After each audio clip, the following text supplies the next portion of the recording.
Certificate வந்து கொடுக்க முடியாதுன்னு டினை பண்ணி ரெஃப்யூசல் ஒரு சர்டிஃபிகேட்டை கொடுத்துருக்கலாம். அதை காஷு கொண்டு வந்திருப்பாங்க அவங்க. ஏன்னா பராசக்தியை பொறுத்த வரைக்கும் ஏகப்பட்ட ஆட்சேபனை கருத்துக்கள்லாம் இருந்தது அப்படின்னு சொல்லப்பட்டது. பட் அதில் வந்து டினை பண்ணல. எல்லா மெம்பர்ஸும் யூனிஃபார்மா கான்சென்சஸ் மொத்த கருத்து எடுத்து பராசக்திக்கு சர்டிஃபிகேட்டை கொடுத்துட்டாங்க.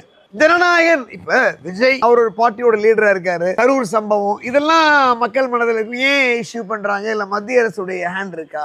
மத்திய அரசு வந்து பாரதிய ஜனதா கூட்டணிக்கு வருவதற்கு நிர்பந்தப்படுத்துவதற்கு இது மாதிரி மறைமுகமா பேக்டோர்ல ஏதாவது ஆக்ஷன் ஏதாவது வந்து செய்யறாங்களா அப்படின்லாம் பல விஷயங்கள் பொதுமக்கள் மத்தியில் எழுந்திருக்கிறது. ஒழிய தீர்ப்பு என்ன சொல்லப்படலாம்? காலக்கெடு நிர்ணயிக்க முடியாதுன்னு ஏற்கனவே சொல்லியிருக்கேன்.